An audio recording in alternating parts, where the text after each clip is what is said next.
Ustadz pembual sudah ditangkap, jin kafir kapan? Ditulis oleh Argo Javires di siwar.com.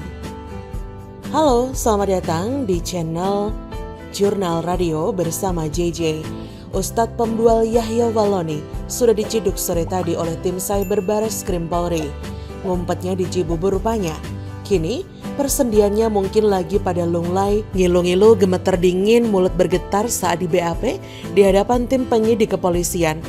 Mungkin juga pembual jagoan itu ngompol diam-diam di celana karena masih belum percaya akar kepahitan yang dihadapinya itu, di mana seumur hidupnya belum pernah disidik dan dilidik di hadapan tim penyidik kepolisian.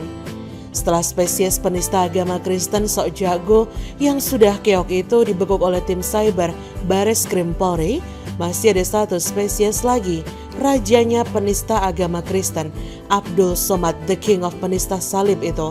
Semoga segera menjadi target operasi berikutnya. Mungkin saat ini the king of penista salib itu lagi gemeter dingin di samping bini barunya yang masih ABG itu saat menonton berita di TV yang menayangkan penangkapan Ustadz bacot pembual Yahya Waloni itu. Barangkali bininya the king of penista salib itu sekarang juga sedang menyiapkan baju-bajunya, buku-buku buat dibaca di dalam bui guna mengusir kebosanan, plus nyiapin sandal supaya ketika cyber Bareskrim Polri datang melipir, tinggal pakai itu sandal tanpa ada kata-kata bersayap. Semoga dalam beberapa hari ke depan ada breaking news yang judulnya eye-catching yang menyeruak di semua platform media ataupun media sosial. Tim cyber Bareskrim Polri menangkap Abdul Somad di lokasi persembunyiannya.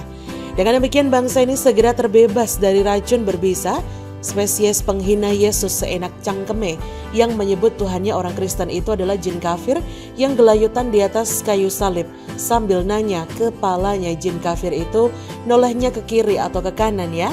Bagaimana bisa dengan sebegitu hina dinanya mengambil kesimpulan bahwa di atas kayu salib itu ada jin yang gelayutan dengan kepala entah ke kiri atau ke kanan, bercanda sambil melucu yang tak lucu dengan intonasi ngenyek tentang posisi Yesus di salib yang diyakini oleh umat Kristen di seluruh dunia ini adalah wujud Yesus Kristus. Padahal banyak frasa yang lebih halus dan sopan yang sebetulnya bisa digunakan oleh the king of penista salib itu untuk menggambarkan sosok penyalipan Yesus di atas kayu salib yang notabene adalah iman kepercayaan umat Kristen di seluruh belahan dunia ini. Namun, the king of jin kafir ini lebih memilih frasa jin sebagai penegasan ketidaksukaannya yang hakiki bahwa Tuhannya orang Kristen itu sebangsa jin golongan dedemit, penghinaan yang luar biasa keji. Kemudian tudingannya soal logo mobil ambulans itu logo kafir karena mirip salib. Spesies otak kudang ini memang buta huruf soal sejarah dunia di mana logo ambulans itu adalah lambang negara Swiss, negara tempat kelahiran Henry Dunant yang mengorganisir lembaga besar untuk kemanusiaan di dunia ini. Belum lagi ngaconya cangkemnya yang mengajari umatnya jangan beli di warung non-muslim. Betapa dahsyat kebenciannya terhadap umat Kristen yang tak seiman dengannya. Semua yang keluar dari bacotnya the king of penista salib itu seluruhnya tak ada yang benar.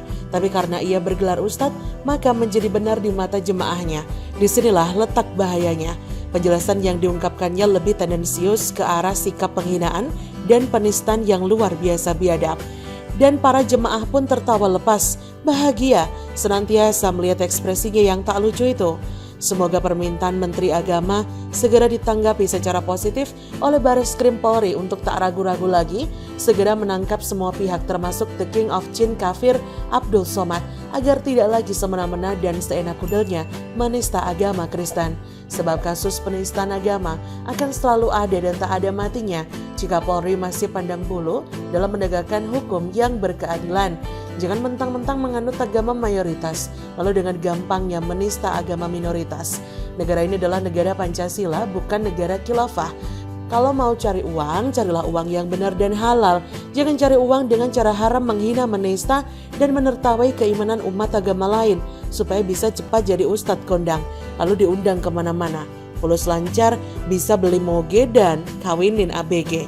Sampai kapanpun kasus penistaan terhadap salib Kristus oleh penceramah yang anti Pancasila dan pro khilafah itu akan terus diungkit, dibahas dan dipertanyakan. karena telah menimbulkan kemarahan masyarakat seperti bara api dalam sekam. Kecuali sudah diberesin polisi sampai dalam tahap proses secara hukum di pengadilan, itu sih lain cerita. Soal bersalah atau tidak itu kewenangan hakim di pengadilan, bukan kewenangan tim Hore dan para pemandu sorak The King of Jin Kafir penista salib itu. Kura-kura begitu. Bagaimana menurut Anda? Breaking news, Ustadz Yahya Walloni ditangkap polisi, kuapokmu kapan? Ditulis oleh tim redaksi jurnal dari berbagai sumber. Halo, selamat datang di channel Jurnal Radio bersama JJ. Polri melakukan penangkapan terhadap sosok penceramah Yahya Walloni, Kamis 26 Agustus 2021. Yahya Walloni ditangkap oleh tim dari Direktorat Tindak Pidana Cyber di Tipit Siber, Bareskrim Polri. Kata Karun Penmas Mabes Polri Brigjen Rusdi Hartono, ya benar ditangkap. Belum ada keterangan lebih lanjut soal kronologi penangkapan Yahya Walloni. Meski demikian Rusdi memastikan penangkapan Yahya terkait kasus dugaan penodaan agama. Dia berkata, penodaan agama.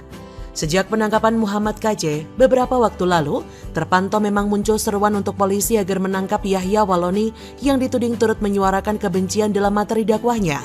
Sekitar April lalu, Yahya Walloni juga dilaporkan ke Badan Reserse Kriminal Bareskrim Polri oleh sejumlah komunitas masyarakat lantaran diduga telah menista agama. Laporan itu diterima dengan registrasi perkara nomor LP-B-0287-4-2021-Bareskrim. Adapun pihak yang melaporkan Yahya mengatasnamakan dirinya sebagai komunitas masyarakat cinta pluralisme. Dalam hal ini, ceramah Yahya Walloni yang diperkarakan adalah saat dirinya menyebut Injil fiktif serta palsu. Perkara yang dilaporkan berkaitan dengan ujaran kebencian atau permusuhan berdasarkan sara. Yahya diduga melanggar Undang-Undang Nomor 19 Tahun 2016 tentang perubahan atas Undang-Undang Nomor 11 Tahun 2008 tentang informasi dan transaksi elektronik. Sebelumnya memang diberitakan dari tribunnews.com, komunitas masyarakat cinta pluralisme ini melaporkan Ustadz Yahya Walloni atas dugaan penistaan agama ke Bareskrim. Laporan tersebut terdaftar pada Selasa 27 April 2021. Kata Koordinator Masyarakat Cinta Pluralisme, Christian Haryanto, kami melaporkan Yahya Walloni atas dugaan menista agama melalui Injil. Ia juga kami laporkan karena menyebar ujaran kebencian berlatar sara. Christian menyatakan ceramah Ustadz Yahya dipersoalkan usai menyebut Injil sebagai fiktif alias palsu. Hal ini dianggap sebagai tindakan ujaran kebencian berdasarkan sara. Selain Yahya, Christian menyatakan pihaknya juga melaporkan pemilik akun YouTube Tridatu yang menjadi medium Ustadz Yahya Walloni menyampaikan ceramahnya tersebut. Dia berkata, 76 relawan ikut melapor atau hadir di Bareskrim Mabes Polri sampai dengan Selasa pagi 27 April 2021. Dalam pelaporan tersebut, Yahya Walloni dianggap melanggar Undang-Undang Nomor 19 Tahun 2016 tentang perubahan atas Undang-Undang Nomor 11 Tahun 2008 tentang informasi dan transaksi elektronik. Selain itu, ia diduga melanggar pasal 45A Jo pasal 28 ayat 1 dan atau pasal 156A KUHP. Sementara itu, diinformasikan dari suara.com, Abu Janda meminta polisi tidak hanya menindak Muhammad KC, namun penista agama lain seperti Yahya Walloni. Lewat postingannya di akun media sosial, Abu Janda langsung menargetkan Yahya Walloni. Menurut dia, penceramah asal Sulawesi itu nggak lebih pantas dibanding Muhammad KC. Kata Abu Janda di akun Instagramnya, dikutip dari Hops ID, Kamis 26 Agustus, sebenarnya Yahya Walloni jauh lebih biadab dibanding Muhammad KC. Sudah waktunya ditertibkan juga oleh aparat penegak hukum. Menurutnya, dengan menegakkan hukum kepada Yahya Walloni menunjukkan rasa keadilan di mata hukum. Kata Abu Janda, bukan saja demi keadilan bagi umat non-Islam tapi juga menyelamatkan Islam. Citra Islam dirusak oleh kebiadaban seorang Yahya Walloni. Teman yang agama Kristen, jangan diam saja, bantu mention ke Cybercrime Polri. Kemarin, Abu Janda meminta keadilan supaya penceramah agama yang menghina ajaran agama lain juga ditindak dong. Kalau enggak, artinya hukum di Indonesia cacat. Ia mengatakan ada saja UAS dan Yahya Walloni itu beragama non-muslim pasti juga sudah ditindak. Nah, selamat datang di Jeruji Besitat. Bagaimana menurut Anda?